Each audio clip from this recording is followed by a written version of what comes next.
Hello बच्चों, कैसे हो आप सभी। उम्मीद करता हूं कि आप सभी सही होंगे। वेलकम है आपका अपने इस प्लेटफॉर्म स्किल एकेडमी पर। अगर अभी तक आपने हमारा चैनल सब्सक्राइब नहीं किया तो सब्सक्राइब कर लें और बेल आइकन को प्रेस कर दें ताकि हमारी सारी वीडियो आप तक सबसे पहले पहुंच सके। जो भी बच्चे 5वीं क्लास में पढ़ रहे हैं उनके लिए आज की ये क्लास बहुत ही ज्यादा उपयोगी होने वाली है। चलिए देखते हैं आज का सवाल। देखिए, आज की अपनी क्लास है क्लास 5, गणित की चैप्टर है प्रश्नावली 1। गणित का 5वीं क्लास का पहला ही चैप्टर है प्रश्नावली 1। उसका पहला ही क्वेश्चन देखते हैं। चलो, इसका पहला क्वेश्चन है, नीचे दी गई संख्याओं को शब्दों में लिखिए। अपन को संख्या दे रखी है, उनको शब्दों में लिखना है, तो शब्दों में कैसे लिखते हैं आइए देखिए। पहली संख्या दे रखी है 2 4 0 5 6। तो इनको शब्दों में लिखने के लिए सबसे पहले इनको पीछे से पढ़ेंगे। यहाँ से इकाई, दहाई, सैकड़ा, हजार, 10,000। कितना हो गया? 10,000। तो अपन एक ऐसे कर सकते हैं, पीछे से संख्या गिनो 1 2 3। 3 संख्या छोड़ के यहाँ पे एक यहाँ पे निशान लगा देंगे। जो इधर वाली संख्या बच गई उनको अपन 1000 पढ़ सकते हैं। जैसे यहाँ पे कितना बच गया? इधर 24 बच गया, तो ये कितना हो गया? 24,000। कितना हो गया? 24,000। 24,000 के बाद 24,000 लिख दिया। उसके बाद आ गया 0। 0 को अपन कुछ पढ़ता नहीं है, तो 0 के बाद क्या बच गया? 56। 56 को 56 ही लिख देंगे पूरा। 56, 24,056। ये कितना हो गया? 24,056। इस तरह से हम संख्याओं को, अंकों वाली संख्याओं को शब्दों में लिख सकते हैं। देखिए दूसरी संख्या, इसको पढ़ेंगे इकाई, दहाई, सैकड़ा, हजार, 10,000। पीछे से पढ़ना है। पीछे इकाई होती है, दहाई, सैकड़ा, हजार, 10,000। इसमें भी ऐसे ही कर सकते हैं, 1 2 3। 3 छोड़कर यहाँ पे क्या लगा देंगे? निशान लगा देंगे। तो इधर वाली जो संख्या बच गई उनको क्या पढ़ेंगे? 1000। इधर क्या बच गया? 40। तो ये कितना हो जाएगा? 40,000। 40,000। 40,000। उसके बाद 0 बच गई, उसको कुछ नहीं पढ़ते। इसके बाद ये 0, इसको भी कुछ नहीं पढ़ते। ये क्या बच गया? 9। तो इसके बाद आ जाएगा 9। 40,009। इसको क्या पढ़ेंगे? 40,009। अगर किसी संख्या के आगे 0 होती है उसका कोई वो नहीं होता। अगर 0 पीछे लग जाते तो उसको हम पढ़ते हैं। इसलिए 40 के बाद 0 थी, 9 के आगे थी, इनका कोई वो नहीं था। इसके बाद देखिए तीसरा सवाल, इकाई, दहाई, सैकड़ा, हजार, 10,000। तो इसको भी ऐसे ही करेंगे, 1 2 3। 3 छोड़कर ये लगा देंगे निशान। तो कितना आ गया इधर? 99। तो ये हो जाएगा 99,000। कितना हो जाएगा? 99,000। 99,000। अब इसके बाद क्या बच गया? ये 9। तो 900। ये इसको लिखेंगे 900। 9 के बाद 2 9 बच गए तो 900 लिखेंगे इसको। 999। 999। ये हो गया 9,999। अब देखिए अगला, ये वाला, इसको भी ऐसे करेंगे। इधर से 1 2 3। 3 छोड़ के लाइन लगा देंगे। कितना बच गया? 80। ये हो जाएगा 80,000।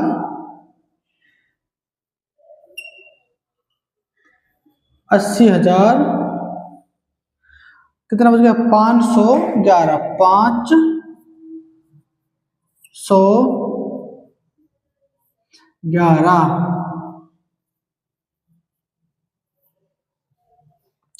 अब देखिए नीचे का सवाल, इसमें लिखा हुआ है 5 इकाई, दहाई, सैकड़ा, हजार, 10,000। इसमें भी 3 छोड़ के यहाँ पे वो लगा देंगे। तो ये कितना बच गया इधर? 67। 67 क्या हो जाएगा? 67,000। 67 67,000। 725। कितना हो गया? 725। इस तरह से हम किसी भी संख्याओं को, अंकों वाली संख्याओं को शब्दों में लिख सकते हैं। चलिए बच्चों देखते हैं दूसरा सवाल। दूसरा सवाल है अपना, नीचे दी गई संख्याओं को विस्तारित रूप में लिखिए। विस्तारित रूप क्या होता है? विस्तार का मतलब होता है बड़ा, किसी का बड़ा रूप लिखना। जो ये संख्या दे रखी है इनका ही अपने बड़ा रूप लिखना है।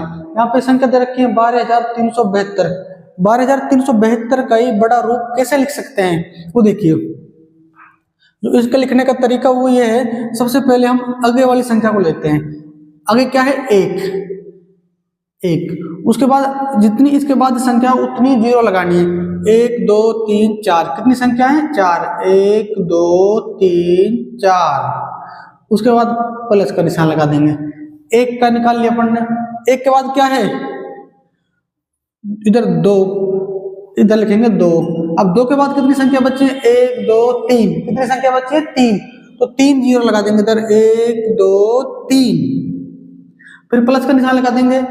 उसके बाद क्या है, 3 का निकालेंगे। 3 के बाद कितनी संख्या है, 1 और 2 संख्या है, तो 2 जीरो लगा देंगे। इसी तरह से उसके बाद क्या बचा, 7 के बाद कितनी संख्या है, एक ही संख्या है, 2, तो 1 जीरो लगा देंगे। अब क्या बचा, 2, तो 2 का विस्तारित रूप क्या होगा, 2 का 2 ही होगा। तो हमने इस तरह से जो संख्या लिखी हुई थी 12,372 को विस्तारित रूप में लिख दिया। विस्तार का मतलब क्या होता है, बड़े रूप में। जैसे 10,000 अलग लिखा, 2,000 अलग लिखा, 370 और 2, इनको मिलाकर जोड़ेंगे तो इनका आंसर क्या आएगा, 12,372 ही। लेकिन वो क्या है, इनका बड़ा रूप हो गया। इसी तरह इसको देखिए, 23,434। सबसे पहले क्या है, 2 के बाद कितनी संख्या है, 4। 1 2 3 4, फिर प्लस का निशान लगा देंगे। उसके बाद क्या है, 3 के बाद कितनी संख्या है, 3 जीरो लगा देंगे। फिर प्लस का निशान लगा देंगे। उसके बाद क्या है, 4 के बाद कितनी संख्या है, 2 जीरो लगा देंगे। फिर प्लस का निशान लगाएंगे। उसके बाद क्या है, 3 के बाद कितनी जीरो संख्या है, 1, तो 1 जीरो लगा देंगे। अब लास्ट में क्या बच गया, 4, तो 4 को 4 लिख देंगे क्योंकि 4 के बाद कोई संख्या नहीं है। इसी तरह से इसको देखिए, 4, सबसे पहले क्या लिखेंगे, 4, आगे से लिखना है। तो 4 के बाद कितनी संख्या बची है, 4 जीरो लगा देंगे। 1 2 3 4, फिर प्लस का निशान लगा देंगे। फिर क्या बचा, 5 के बाद कितनी संख्या, 3। 1 2 3, फिर क्या बचा, 3 के बाद कितनी संख्या है, 2। 1 2, फिर प्लस का निशान लगा देंगे। फिर क्या है, 0, और 0 के बाद कितनी संख्या है, 1। उसके बाद क्या बचा, 2 के बाद कोई संख्या नहीं है। इसी तरह इसको देखिए, सबसे पहले क्या है, 7, तो सबसे पहले 7 लिखेंगे। उसके बाद कितनी संख्या है, 4। 1 2 3 4। उसके बाद क्या है, 5 के बाद कितनी संख्या है, 3। 1 2 3। फिर क्या है, 0 के बाद कितनी संख्या है, 2। फिर क्या है, 0, और 0 के बाद कितनी संख्या है, 1। फिर लास्ट में 4 के बाद कोई संख्या नहीं है तो 4 को 4 लिख देंगे। इसी तरह इसको देखिए, सबसे पहले क्या है, 6। उसके बाद कितनी संख्या है, 4 जीरो लगाएंगे। 1 2 3 4, फिर प्लस का निशान लगा देंगे। फिर क्या है, 8 के बाद कितनी संख्या है, 3। 1 2 3। उसके बाद कितना है, 1 और 8 है, तो 8 के बाद संख्या कितनी बची, 2। 1 और 2, फिर कितना है, 7 के बाद कितनी संख्या है, 1 की संख्या है। 7 के बाद एक संख्या है, 1 जीरो लगा देंगे। उसके बाद बचा 7 के बाद कोई संख्या नहीं है तो 7 को 7 लिख देंगे। इस तरह से हम किसी भी संख्या का विस्तारित रूप निकाल सकते हैं। आशा करता हूं कि बच्चों आपको समझ में आ गया होगा और आप भी ऐसे और संख्याओं का विस्तारित रूप निकाल सकते हैं। बहुत